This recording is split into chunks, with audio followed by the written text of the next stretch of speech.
Okay. Hello, listeners. I'm so excited to be here on the second episode of our new program series, Fiscal Interventions and Economic Growth on Armor Get Ready Communications.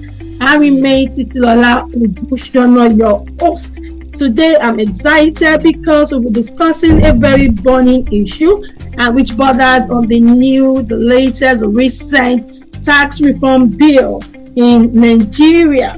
Okay, in the bid to overhaul the Nigerian landscape in order to drive economic growth, increase revenue generation, improve the business environment, and enhance tax effective administration across the different levels of government. President on the 26th of June 2025, President Bola Ahmed Tinubu signed the 4 tax reform bills into law. The laws include the Nigerian Tax Act, known as the NTA, the Nigeria Revenue Service Act, the NRSA, the Nigeria Tax Administration Act, the NTAA, the Joint Revenue Board Act, the JRBA, and these all the sport words collectively referred to as the Act. So today, I'm so happy, I'm excited, I'm elated to be joined by a distinguished guest, someone who I respect a lot, who has a lot of depth on this subject matter. And I'm sure that our listeners will learn a lot from him today. He's no other person than Dr. Yusuf Shoyebo. Okay, like I said, I want to give a brief citation of who Dr. Yusuf Shoyebo is. Presently, he's a senior lecturer and the sub-dean of the Faculty of Man-Made Sciences at Lagos State University in Nigeria. He holds a PhD in finance from Olabisi Onabanjo University. And I have a master's. His master's was in finance from the University of Lagos. And interestingly, yes, he has his first degree from my own alma mater. That's why I have my first degree from Lagos State University. He had a first class, a BSc in banking and finance. And it's interesting to note his academic progression because Dr. Shoyebo started from the Polytechnic. Okay, he had his ordinary national diploma, from the Polytechnic. But what you see as he went on in life is that he started with a distinction grade at the ND level. Dr. Shoyebo started his career in the industry from the banking sector, where he started with Ikorodu Community Bank, now the Ikorodu Microfinance Bank, and he also proceeded to the Indo-Merchant Bank, now part of Sterling Bank. Okay, and he has started from the industry before he came back to the academia. So you just like I did, okay. I did always find it very interesting, because he has a lot of depth and depth. Okay, and he has before he came into the University in 2011, and since he has built a reputable academic and professional profile. He also has professional certification. He is a fellow of the Startup Institute of Banking, the Startup Institute of Bankers of Nigeria, the CIBN. Okay, and it's also interesting to note that, of course, not unexpected, but Shoyebo emerged as the best student in financial economics, okay, and the overall best intermediate category in the 2009 Chartered Institute of Bankers of Nigeria examination. So you can see that Dr. Shoyebo he's a very gifted person. He's someone that's passionate about learning, about growth, and you can see that that's why a lot of students are also respecting a lot. And there's hardly any program that has got to do with youth development, career advancement, talking about finance, wealth finance. That will not find Dr. Shoyebo. So please, I want to, humbly, excitedly, welcome Dr. Yusuf Shoyebo. Thank you so much, sir, for joining us. Thank you very much, my host. It's a pleasure to be here. I'm glad to be on the program. Thank you so much, sir. I'm already excited. You can see me grinning from here already because I know there's a lot to learn from you. Okay, Now, just like I said during my intro about the latest and most burning issue, that the latest tax reforms have been a question on the mind of non-financial experts to say, okay, what does this mean to the layman? Okay, that even for those in the finance space, they're trying to digest the complexity of the finance law to know the implications in various aspects. So I'll start with my first question, Dr. Shoyinka. What are your thoughts on the recent tax reforms in Nigeria, and what would you say the objectives are? Thank you very much. To start with, tax is compulsory, just like every major things in life. And the recent reform in Nigeria represents a bold step, a step in the right direction, and a much needed reset in our fiscal system. For decades, Nigeria has been lagging behind, with a tax to GDP ratio that lingers around 10%, which is far below the average of 18 to 16%. And this reform is a step in the right direction that came in to help broaden the tax base, strengthen compliance, and boost revenue generation. We all know that this has been major challenges facing every administration in Nigeria, and the government is doing this in a way that will align with economic equity. So in terms of objectives, there are basically three according to the law. The first one is simplification, because we want to ensure that we consolidate over 50 tax law into 4 major ones. That's just like rightly reiterated.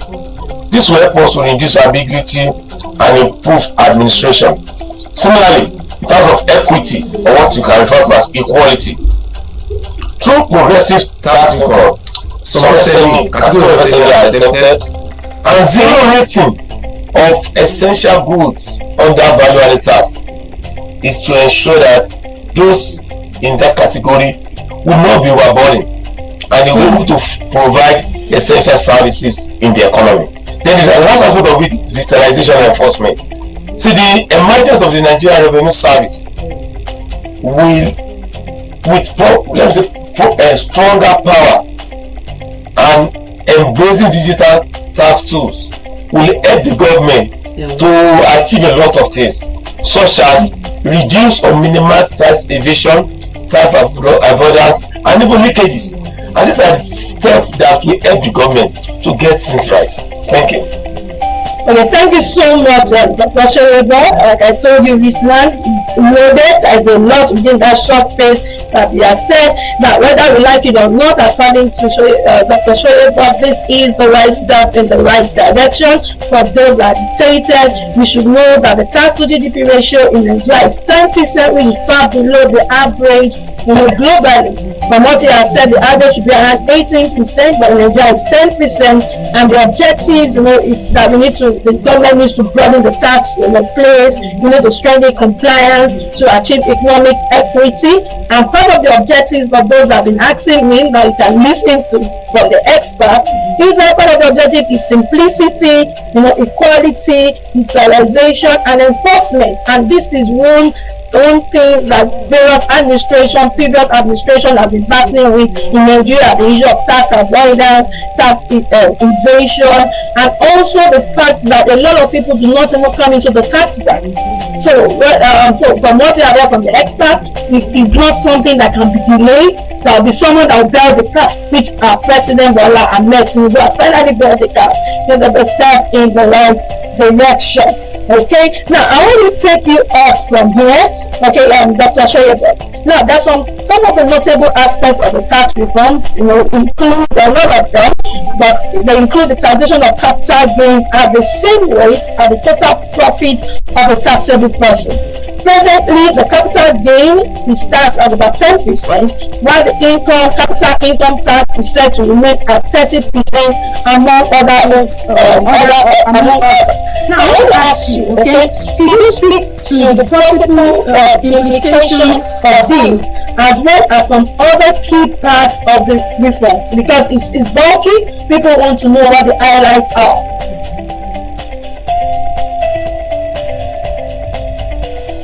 Thank you very much. Indeed, that one too is another major milestone attained by the government, because taxing capital gain at the same rate as taxing corporate income depart from the former flat rate of 10%, which really said. This move has both physical and behavioral implications. First, the equality or equity in taxation. It will ensure capital income are taxed similarly, just like business income, and it will discourage tax arbitrage as well as wealth concentration, which has been the practice before now. Also, investor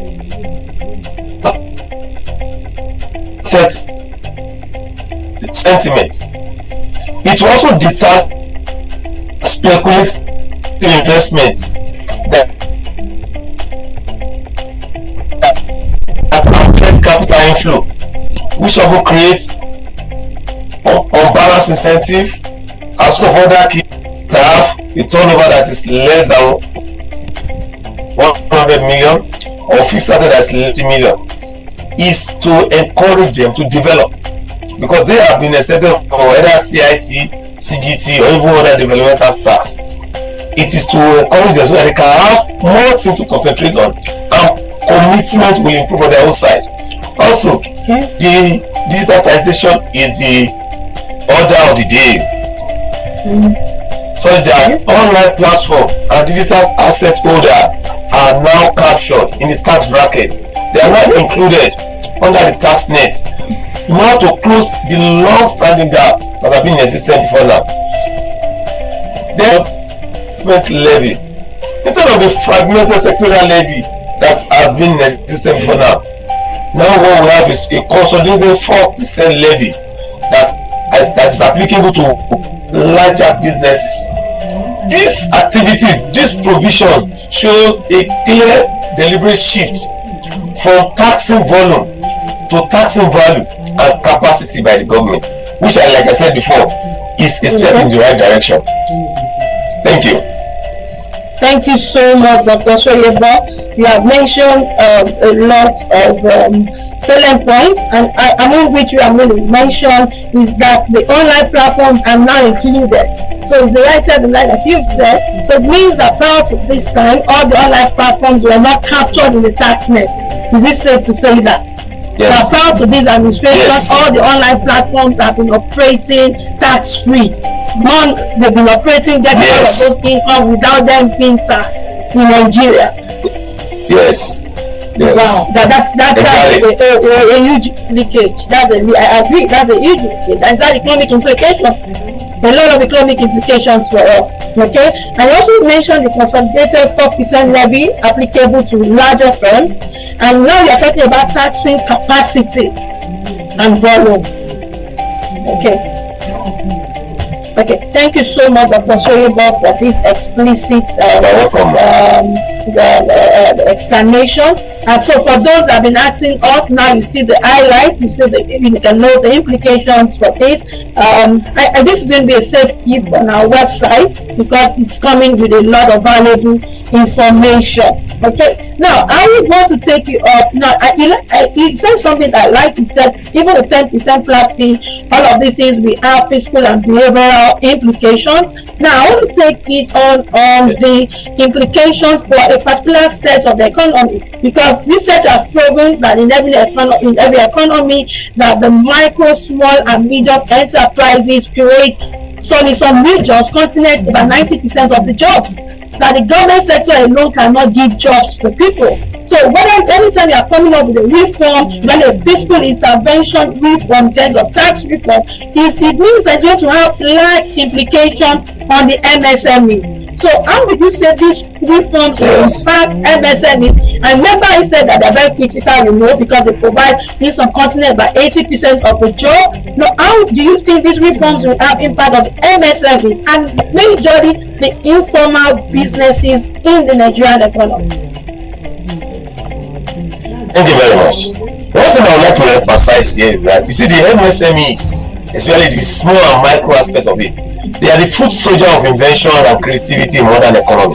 And any economy that want to prosper and be among the League of Nations must not burden them, because doing that will create a bottleneck for them. Before now, they have been overburdened.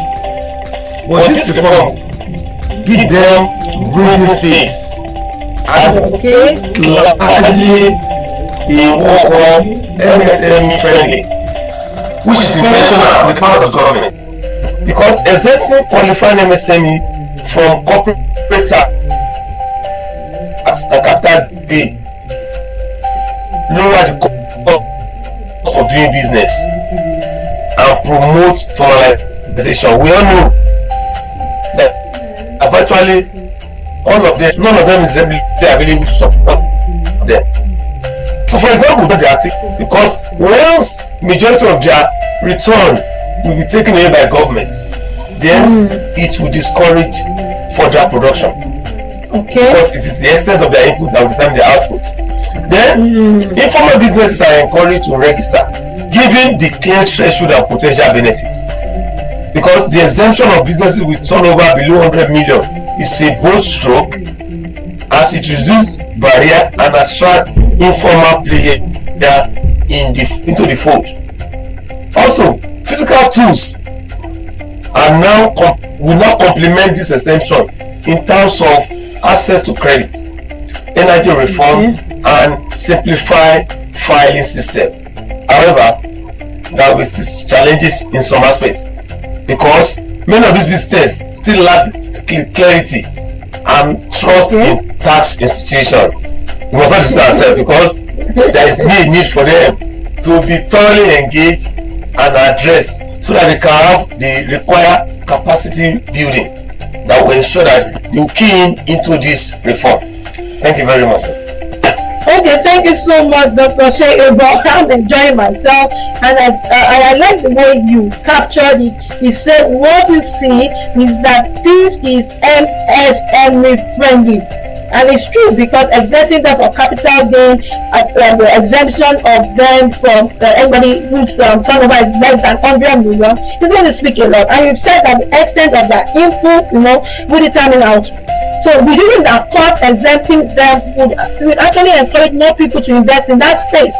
And I agree that to say that once they invest more, as economists will say that when people invest more and you can produce more, when investment increases, the level of employment increases, then we have a multiplier effect of the economy, there'll be higher income, higher saving, higher spending, business expansion, and exactly, economic growth. Okay.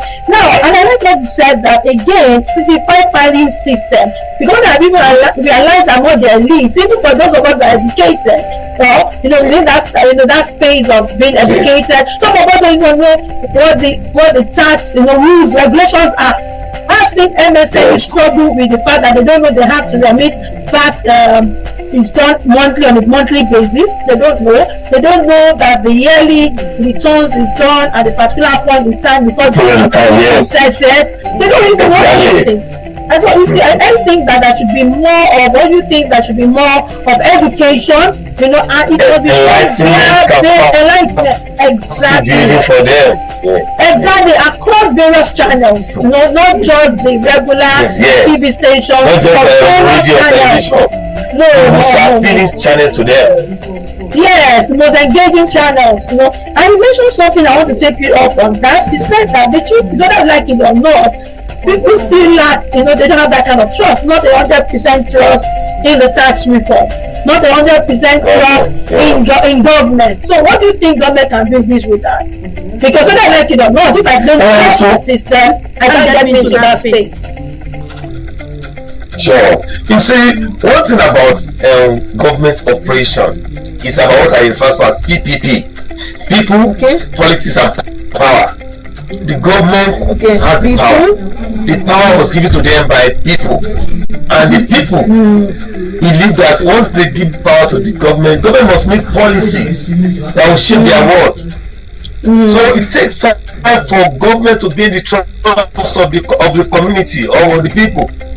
So when you believe that the implementation of the law does not serve the greater number of people of their interest, no matter the extent of the communication, the trust will be broken down. So government needs to be clear to them in terms of this. And it's not about promises. You want to see actions. Action. So if you are promising me something at the end of the year, do I need to wait till the end of the year, or I need to see evidence that this thing can be a reality? If you check since 1999 days, that been from one promise to one promise, and we just hope and pray that things get better. But the implementation, people has considered it to be a failure on the part of the government, and it has been favoring people that are closer to the control of power, while people that are ordinary citizens pay the price. Right. So that's the thing. Okay. So, and I like the way you capture the PPP, the people, politics, and power. So, government, the people will give the power to government because they will elect, and government will have to shape in our world with fiscal interventions, with their policies. So I know, and that's what we're saying basically is if we can see government actually allow us to pay this gains that we spend ourselves out in this before, if government can even start with this, let us see the gains, let's see it being implemented, let the MSMEs feel effective without being a first step in entrenching or even starting the foundation of trust building between the citizens and the government. Okay, so government should know that please, we expect a lot from the tax reform. My distinguished guest, Dr. Chiroba, has said if you can implement this effectively, because there have been a lot of reforms in the past, implementation now becomes a problem. If we can look at removing the bottlenecks to effective implementation so that the MSMEs and the small businesses, those outside the corridors of power, feel the gains of this tax reform, then that would be a great step in building confidence in this government. Okay. So Dr. Shoyebo, thank you so much. Dear listeners, you have learned a lot from Dr. Shoyebo. We'll be right back after this commercial break.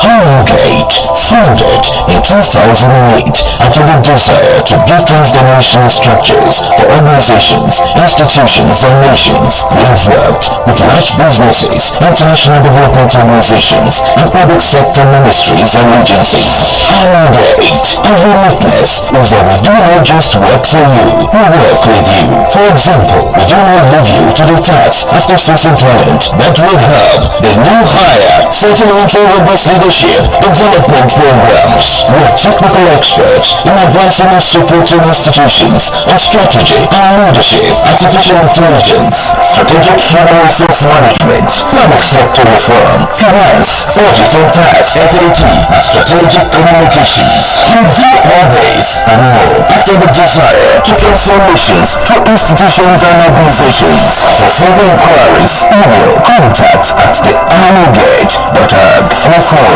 +234-810-999-6666 +234-807-957-4151 and +161-0504-6026 www.thearrowgate.org. Arrowgate, building to endure and transforming nations through institutions and organizations.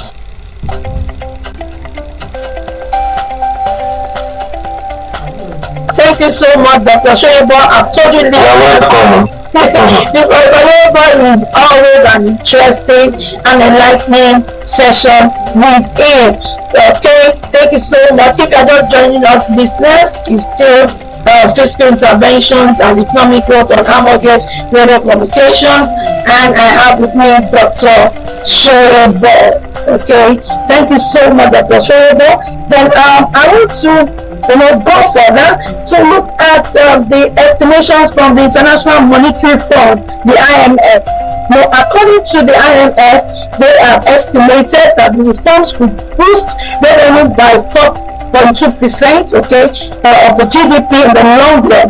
However, they also caution that there will be immediate gains in this year, the year 2025. So in the long run, it could boost by 4.2%, but in the short run, at least this current year, there will be immediate gains.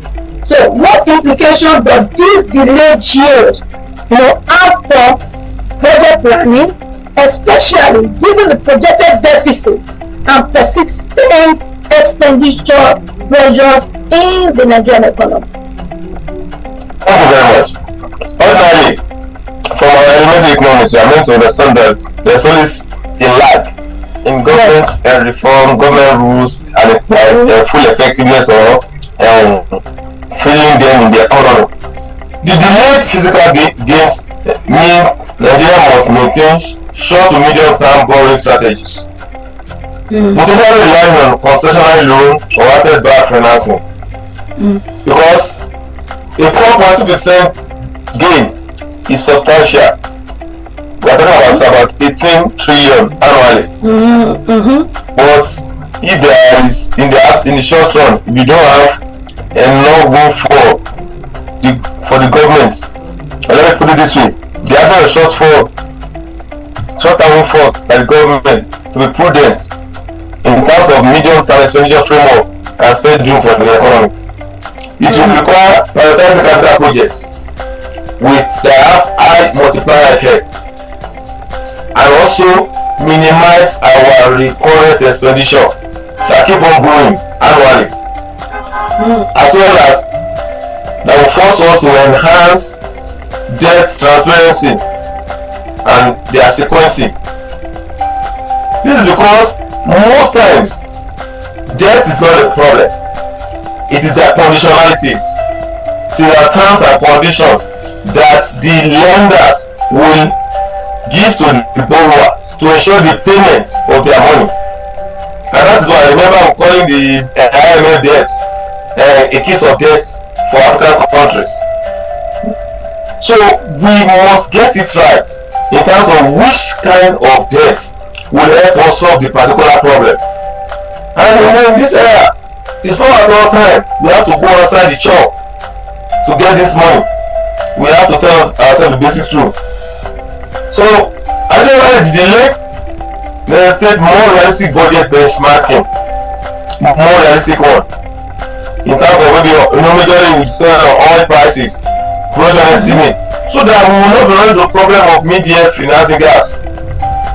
According to the IMF, I remember that it was said that Nigeria risks physical slipping if reform expectations are not met with adequate stopgap measure or bridging mechanism such as cash flow forecasting, contingency expenditure planning, and even supplementary budget. But the question is that we should be mastering the process involved in budgeting. We always have budget cycle. Must always have overlap. Must always have supplementary budget. There is a need for us to be more proactive in this area so that our plans will go on to a large extent in meeting reality, so that we will not be having a problem that will force us to take some hard-headed decision for our citizens. Thank you very much.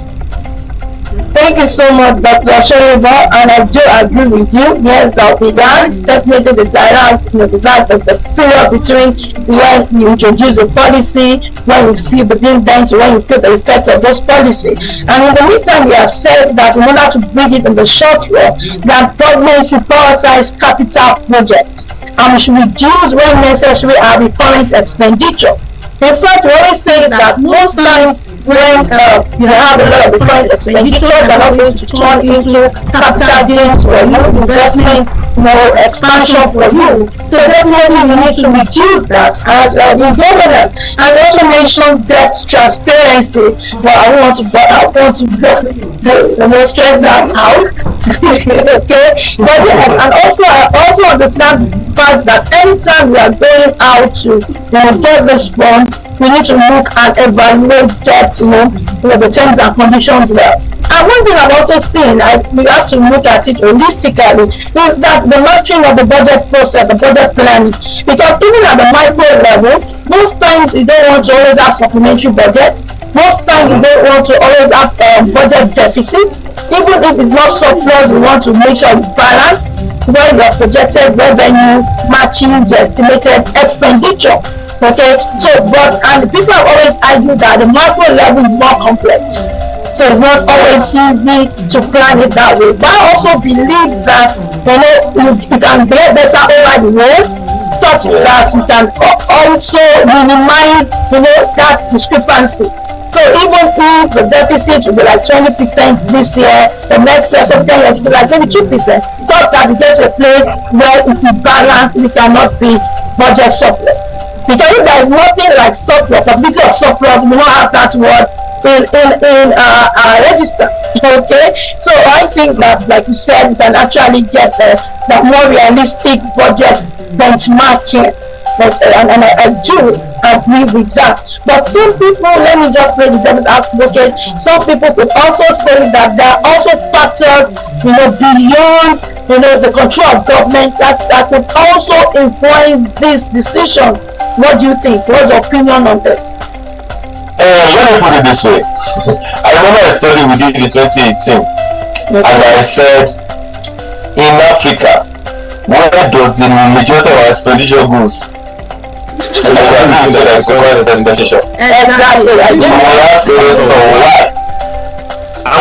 It's survey. We check most big, or let me say large economy in Africa. Pick Egypt, pick South Africa, pick Nigeria, we pick Kenya, and we discover that majority of them has as high as 32% of their required expenditure on general administration. And I asked, we did a comparative compared to developed countries like US, UK. I found that this country was as low as 5-7%. And we came to a conclusion, come on, I think government expenditure is one of the regulatory tools in Africa. Because government believe that there is a large chunk of unemployment, a large chunk of mismanagement, and they need to continuously finance so that they can exert control in Africa. Just as I was talking with a colleague of mine, and we said, do you know what makes some region to be controlled by the other? It's because some regions are able to weaponize poverty. So that if you do not make people see that poverty is sitting deep in them, they will not even be bothering about anything. Imagine somebody cutting out down power line just to sell to scrap, and it's because the government are not sincere in that perspective. So if we are not disputing that there's no required expenditure, the point is that is this something that will help us to attain a sustainable future? Well, we're spending money on education. At the end of the result, we should produce world-class graduates that can help us to make a better decision in every aspect of life. That means the money spent on them in 12 years will yield a multiplier effect. But not that we will continue that cycle endlessly. It goes to tell us that, okay, I think every sector just be coming around, come and collect some money annually, and we increase it. In fact, in finance, that's what we call zero-based budget. You collect money, or you have to bring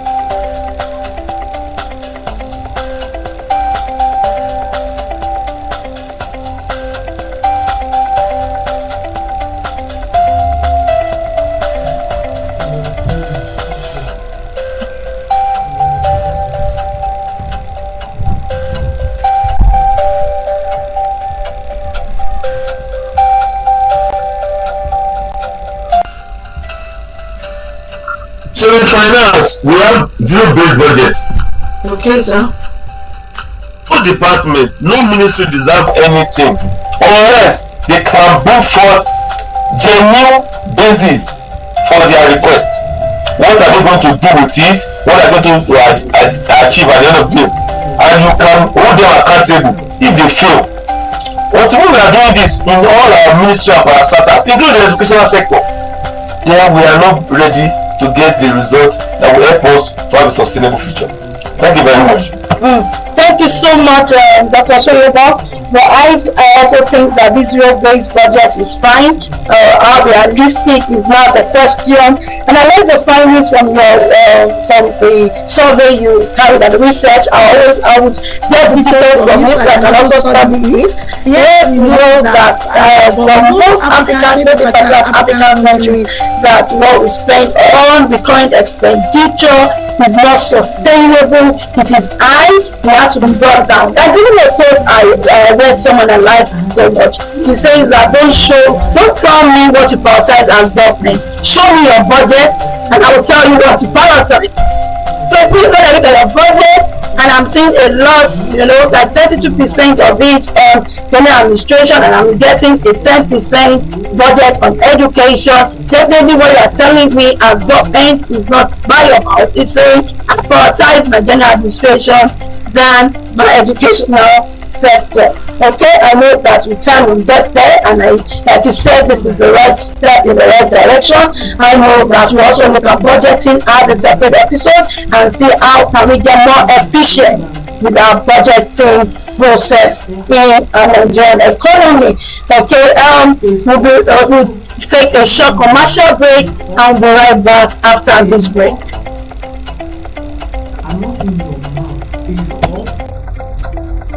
Thank you so much, listeners, for staying tuned from our commercial break. If you are just joining us, it has been an engaging, insightful session thus far with Dr. Shoyebo. We've been discussing further insight perspectives on the new tax reform law. Okay, being signed into law by President Ahmed Bola Tinubu. Okay, so thank you so much, Dr. Shoyebo. We have concerns, okay, on issues around globalization, and I want to ask you, how do you think this recent tax policy addresses globalization, and how does this align with global tax trends? Thank you very much. Yes, sir. Nigerian tax policy is a signal, let me call it a decisive and a signal shift from insular tax practices to global aligned standard. The one that embrace digital taxation, that also minimize effective tax rates, as well as cross-border transparency, in a bid to stay competitive in a borderless economy. This is very, very clear because the reform is in tandem with several global tax trends, especially around digital taxation, tax-based erosion, and profit shifting. Because Nigeria is part of the OECD inclusive framework on base erosion and profit shifting, the reform demonstrates compliance with global efforts to ensure multinational pay tax where economic activity occurs. And I'm sure the company, based on the country of residence, will be forced to obey the law of the land, while the country is working towards implementing Pillar 1 and Pillar 2 of the Global Minimum Tax Proposal, which seek to address tax challenges arising from digitalization of the economy. So this way, Nigeria is becoming a more advanced tax nation that will comply with global tax practices by adopting e-tax in terms of e-invoicing, digital tax filing, as well as cross-border tax cooperation mechanism that align with various international body recommendations such as the IMO standard for emerging markets. These measures reflect a growing understanding of the modern economy, and it will help us to harmonize our practice with global norms while protecting and enhancing our domestic revenue. Thank you. Thank you so much, Dr. Shoyebo. So for those that have been asking, for those who have been looking at it, that we align with global tax trends, yes, this reform it's aligned with the global tax trend. Dr. Sheba has told us that in areas of digital taxation, the tax rate erosion, the profit shifting, we are aligning with things. And I also like the fact that you talk about the cross-border transparency, and also the fact that multinationals would have to, pay tax, in the countries where economic activities are taking place. Okay, so it means that economic activities are taking place in Nigeria, and you have the majority of their income coming from here. That's Oshayebo. So Nigerian government will have to tax. If we have that profit coming from us, we'll take part of it. In the country. I also think that this would help not just improve economic growth, but also would have a lot in terms of infrastructure development across various sectors. And if this can be done, I also feel that it will be in the right step towards achieving economic development in Nigeria. Am I right, Dr. Shoyebe? Or do you have contrary? Yes. If the government receive the money and they channel it with sincere intention to the most appropriate or the most deserving sector in the economy, it will bring about improvement, expansion, and our movement towards prosperity in the economy. I like that. So that means I always like to use the word political will a lot. Okay, and I know that Dr. Eva likes to say transparency. Yes, it must be transparent. We must have the political will, and that also speaks to what you have said, that we must, invest. We must give it to the more deserving sector, investing in various sectors. So it can't be the same amount of investment across various sectors in order to achieve economic development, and I don't be sentimental about it. And so it means that it doesn't have to do with region. It's not.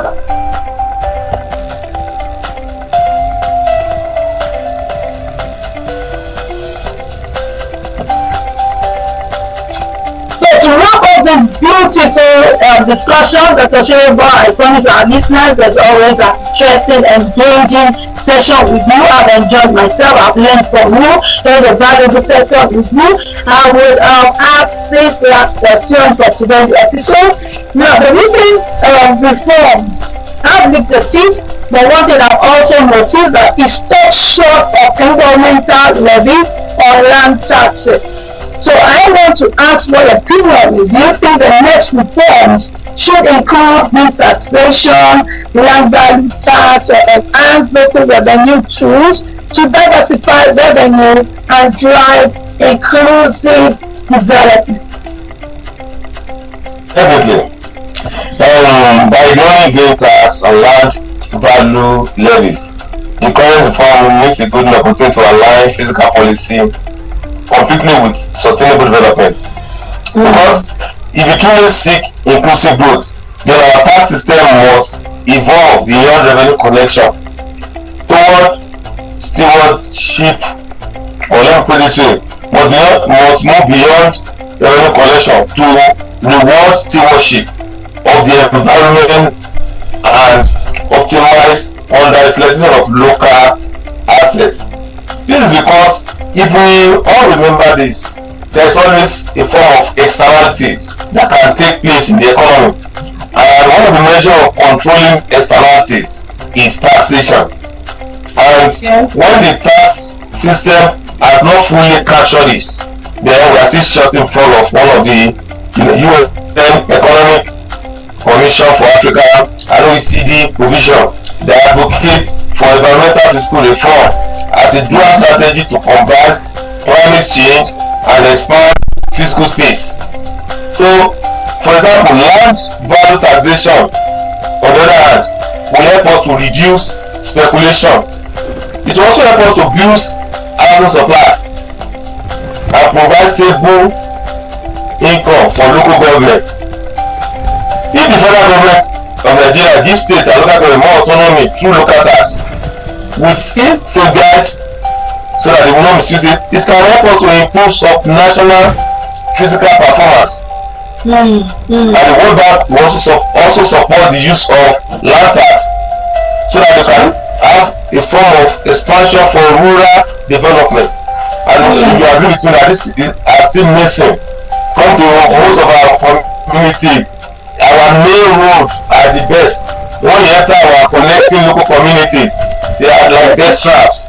So such are still missing, and we need to address it as soon as possible, so that we will have that decisive end, which is the sustainable development that we are all seeking. So it is very good, and we need to make sure we tap into it, so that people that are constituting any nuisance into the environment or creating adverse consequences in the economy, they are made to pay, irrespective of who and who they are, so that such revenue can be used to correct and compensate people that are suffering from their adverse activities. Thank you very much. So thank you so much. As economists, we talk about the negative externalities. So those are not part of that economic transaction will be affected by, for instance, air pollution. Okay, so we need to tax these issues and also look at the green environment. So I hope that policymakers will also listen to it, so that in future, yes, this is the right step in the right direction with this reform. Yeah, but other subsequent ones should also look at these externalities, these climate issues as well. Thank you so much, Dr. Shoyeba. To wrap this episode up, is there any closing thoughts of yours I want to share with our valued listeners? Thank you very much. Let me round up by saying that the creation of Joint Tax Board and the Nigerian Revenue Service can help us to address harmonization at the federal level by also encouraging centralized tax collection. Also, to help us to minimize tax overlapping and what's it called. Then we are to ensure striking a delicate balancing act, because centralizing taxation under the NRS can ensure consistency, reduce tax evasion, and eliminate redundancy. It is also in line with global practice in terms of unified tax system. However, Nigeria federal structure can complicate such reform, because some states, like let me don't mention name, have already shown resistance towards federal dominance over their revenue, and this will accumulate to legal battles. So without a clear constitutional backing or negotiated federalism, the reform could build what we call institutional distrust and constitutional litigation.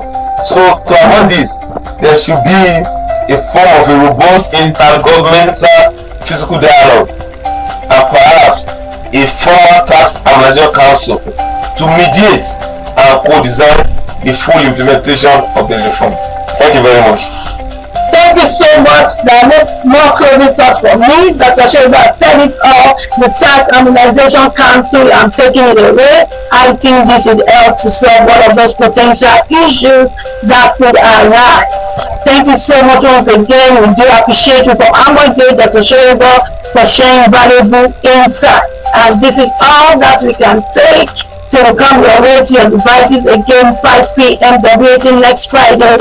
Remember to join my colleagues, okay? From Monday to Thursday, it's 5 p.m. WAT. They are very insightful, engaging, robust program series that run from those days. You enjoy, you learn a lot from them. And for those who have missed all other episodes, other program series that they've done, we have over 280 videos uploaded on our YouTube page. Please go there to listen to them, to add value. And if you have feedback, questions, or some areas you want us to touch on my program or my colleagues program, you can send a mail to contact@thearmorgate.org. And remember, at Amway, for your training needs, for your consulting needs, financial needs, we have you covered. Even your communications needs, we have you covered. To learn more about what we do, see our clientele base, where to go to. The website is www.thearmorgate.org. I'll take it again, it's www.thearmorgate.org. The hour is ARFOUR. Okay, thank you so much till I find my way. Like I said earlier, to devise it. Of course, it's still happy month. I wish you a prosperous, a fulfilling, and rewarding August. Thank you. Bye. I meet you to the Operation.